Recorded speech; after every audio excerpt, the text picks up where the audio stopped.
This is Sharmila and good morning all. कैसे आप सब? होपफुली सब अच्छे होंगे, जबरदस्त होंगे, बेहतरीन होंगे। तो आज मैं आपके लिए लेके आई हूँ एक नई थ्योरम। तो थ्योरम नंबर 6.4 देखो क्या है। थ्योरम नंबर 6.4 इससे पहले हमने 6.3 थ्योरम की थी। ये तीन थ्योरम एक जैसी है, रिलेटेड है एक दूसरे से, तो ध्यान से समझना। देखो क्या है। सबसे पहले हम देखते हैं स्टेटमेंट। 6.4 थ्योरम की स्टेटमेंट क्या है? इफ इन टू ट्रायंगल्स, दो ट्रायंगल की अगर हम बात करें, side of one triangle are proportional to the side of the other triangle. अगर एक ट्रायंगल की जो साइड्स का साइड है वो दूसरे ट्रायंगल की साइड के साथ सेम प्रोपोर्शनल में है, मींस उनकी साइड्स का रेशियो क्या हो, सेम हो, then their corresponding angles are equal, तो उनके करस्पॉन्डिंग एंगल्स भी इक्वल होंगे and hence two triangles are similar. तो और इसका मतलब क्या हुआ कि वो दोनों ट्रायंगल्स क्या है, सिमिलर है। तो इसका मतलब क्या है? सबसे पहले तो ये देखो, ये कह रहे हैं कि अगर दो ट्रायंगल है उनके साइड्स का रेशियो क्या है, सेम है। मतलब सिर्फ हमें क्वेश्चन में यही गिवन हो कि दो ट्रायंगल उनका साइड का रेशियो सेम है, तो हम ये कह सकते हैं उनके एंगल भी इक्वल होंगे और वो दोनों ट्रायंगल क्या होगी, सिमिलर होगी। दैट मींस एसएसएस क्राइटेरिया से हम कह सकते हैं कि ट्रायंगल्स आर सिमिलर। देखो कैसे करेंगे। सबसे वही पीछे वाला डायग्राम बनेगा, उसी तरह से हमने एक ट्रायंगल ली, ट्रायंगल ए बी सी, थोड़ा इधर बना देती हूँ मैं। एक ट्रायंगल ली हमने, triangle A B C, and second is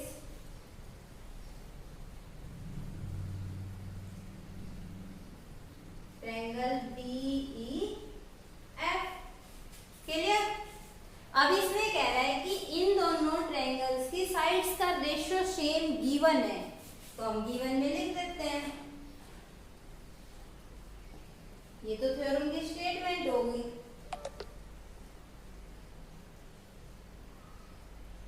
तो गिवन में हमारे पास A B upon D E is equal to B C upon E F is equal to A C upon D F. ये तो गिवन है, ठीक है। और हमें प्रूव क्या करना है? टू प्रूव करना है कि इनके करस्पॉन्डिंग एंगल्स इक्वल है। It means angle A equal to angle D, angle B equal to angle E, and angle C is equal to angle F. और क्या प्रूव करना है? And hence triangle ABC is similar to triangle DEF। ये हमें prove करना है, ठीक है। तो सबसे पहले हम कंस्ट्रक्शन में क्या करेंगे, देखो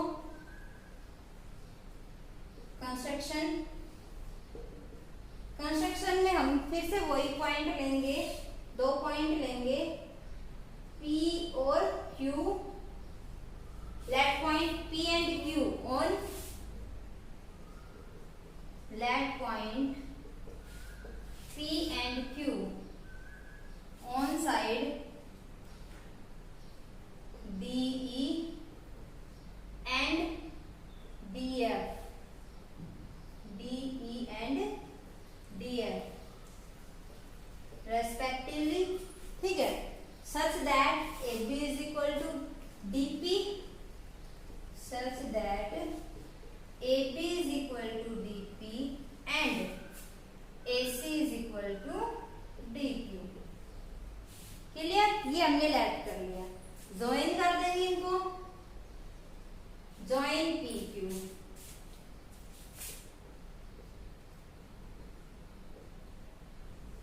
PQ को हमने ज्वाइन कर दिया, ठीक। अब क्या करेंगे? अब यहां से अगर हम देखें तो इस ट्रायंगल की अगर हम बात करें, A B upon D E है और A C upon D F, इसका यूज कर लेते हैं। कैसे प्रूफ के अंदर करेंगे? दो साइड का रेशियो ले लिया हमने, क्या कि A B upon D E is equal to A C upon D F. और ए बी किसके इक्वल है? डीपी के इक्वल है, तो हम यहां से कह सकते हैं कि this implies DP upon DE is equal to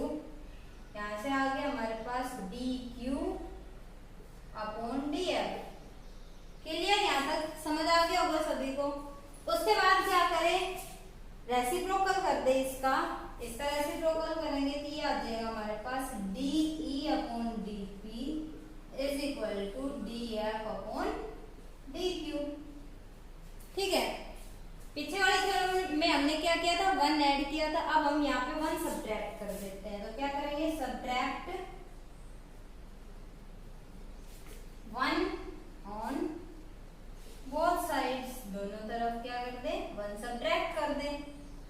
तो देखो क्या आएगा हमारे पास, D E upon D P minus 1 is equal to D F upon D Q minus 1 subtract क्यों किया है, जो हमें प्रूव करना है, हमें प्रूव क्या करना है कि एंगल प्रूव करने हैं। Angle B is equal to angle E, angle A is equal to angle D और angle C is equal to angle F.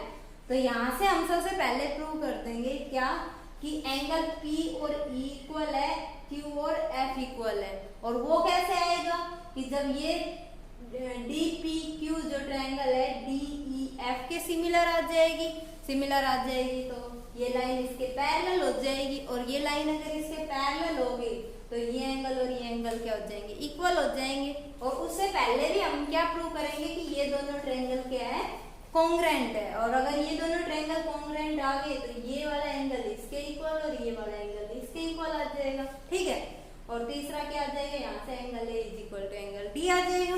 Clear, यहाँ तक समझ आया। चलो तो सब्ट्रैक्ट करो, सब्ट्रैक्ट अगर हम करते हैं तो यहाँ से आएगा हमारे पास डीपी, तो एलसीएम आ जाएगा इधर, डीपी एलसीएम आ गया, ये आ गया डीई माइनस 1 के अपॉन में 1 लगाते हैं यहाँ भी, तो DE minus DP is equal to, इधर डी क्यू एलसीएम आ गया, और यहाँ से आ जाएगा D F minus D Q. अब डीई माइनस डीपी देखो, डीई ये है डीई माइनस डीपी किसके इक्वल आ गया, कंप्लीट डीई में से अगर हम डीपी सब्ट्रैक्ट करते हैं तो हमारे पास पीई आ जाएगा। तो हम यहाँ कह सकते हैं कि PE upon DP is equal to, ये डीएफ माइनस डी क्यू क्या बनेगा, डीएफ माइनस डी क्यू क्या आ जाएगा, क्यू एफ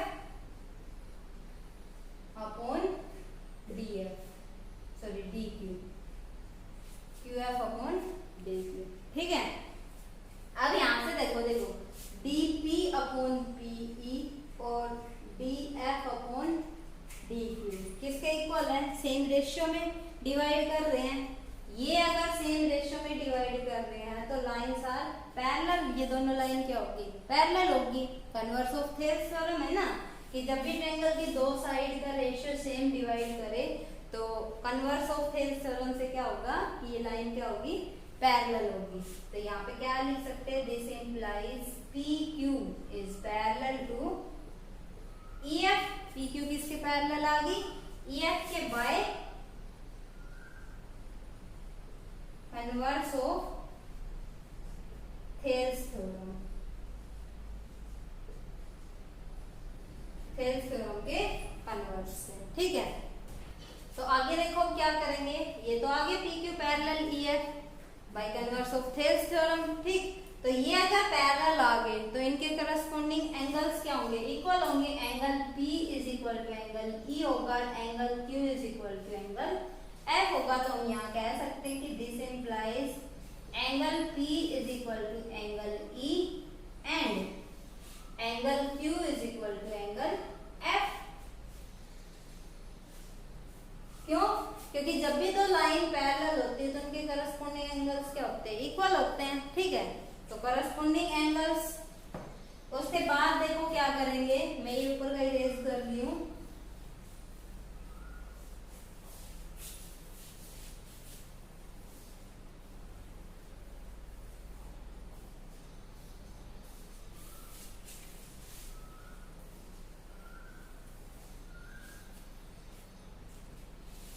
अब यहाँ से अगर हम देखें कि दो, अभी मैंने पीछे वाले थ्योरम में आपको बताया था कि अगर दो ट्रायंगल है, जैसे ये वाली ट्रायंगल और ये वाली ट्रायंगल, उनके अगर अगर टू एंगल्स भी इक्वल है तो भी दोनों ट्रायंगल क्या होगी, सिमिलर होगी बाय ए क्राइटेरिया।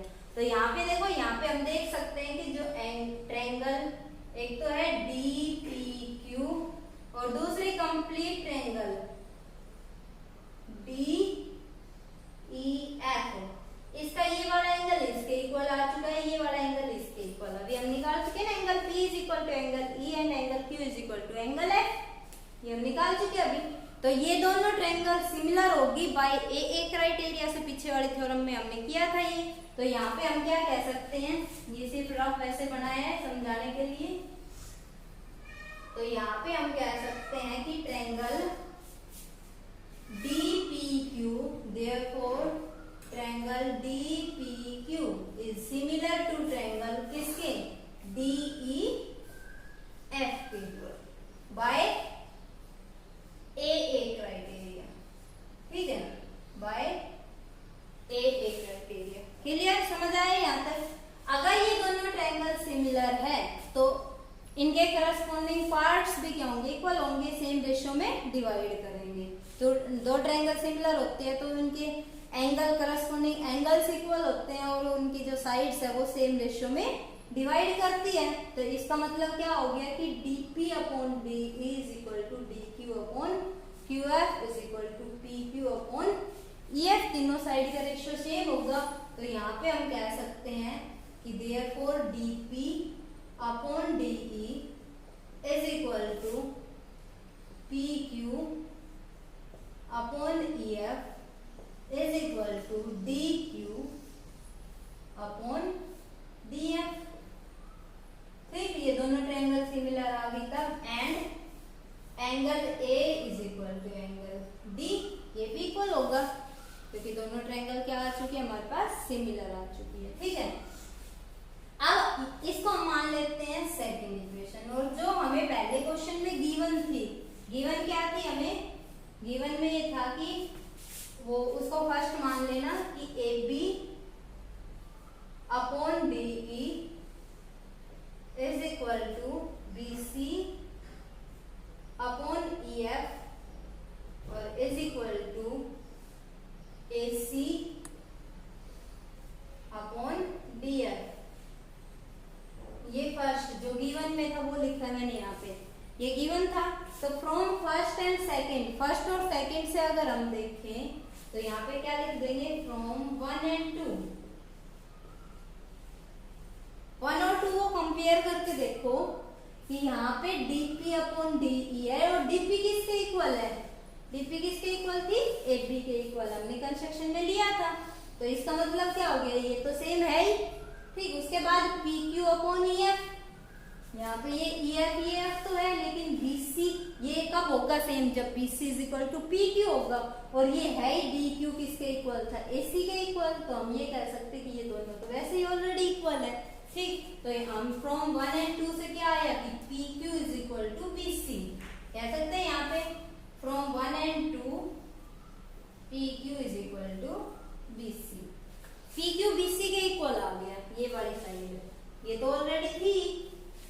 ठीक है, तो यहां से आ गया अब हमारे पास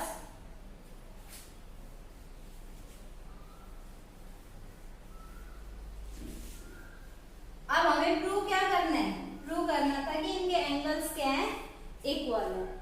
ये वाली साइड इसके इक्वल है, ये वाली हमने ली थी कंस्ट्रक्शन में। तो हम क्या दिखा देंगे, दोनों ट्रायंगल कॉन्ग्रुएंट है और दोनों ट्रायंगल अगर कॉन्ग्रुएंट है तो उनके करस्पॉन्डिंग एंगल्स क्या होंगे, इक्वल होंगे।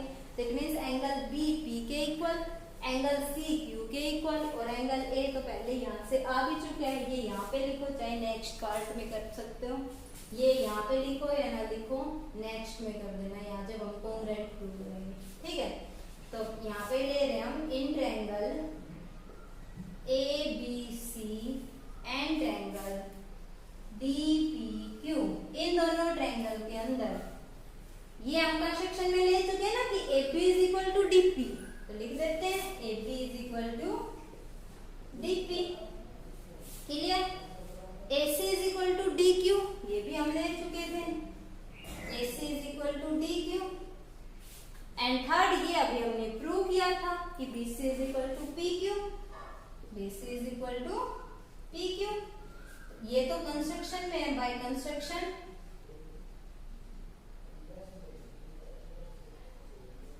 बाय कंस्ट्रक्शन, और ये भी बाय कंस्ट्रक्शन, और ये हम प्रूव कर चुके हैं। तो अगर हम देखें कि तीन पार्ट्स आ गए हैं ट्रायंगल के, तो दोनों ट्रायंगल क्या होगी, कोंग्रुएंट होगी। Therefore triangle ABC is congruent to triangle DPQ। DPQ के कोंग्रुएंट होगी किससे, बाय SSS क्राइटेरिया। अगर ये दोनों ट्रायंगल कोंग्रुएंट आ गए तो इनके करस्पॉन्डिंग पार्ट्स क्या होंगे, इक्वल होंगे।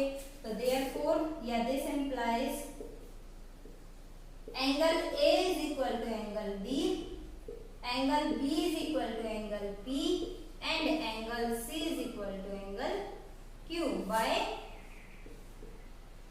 CPCT rule. CPCT रूल से क्या हो जाएंगे,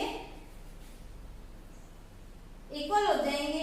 और अभी देखो हमने पीछे किया था कि एंगल PE के इक्वल आया था और एंगल Q किसके इक्वल, F के इक्वल आया था। तो यहाँ पे हम लिख सकते हैं कि but angle P is equal to angle E and angle Q is equal to angle F।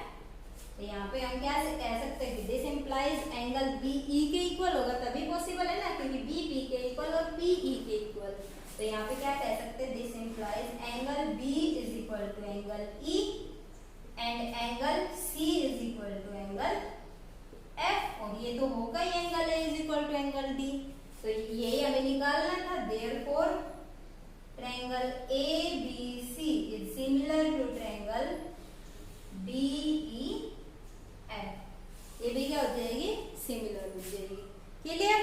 तो आज की ये थ्योरम समझ आ गई होगी, और फिर भी अगर कोई डाउट रह जाए तो पूछ लेना। आज के लिए इतना ही काफी है, ठीक है। और ढंग से पढ़ते रहा करो।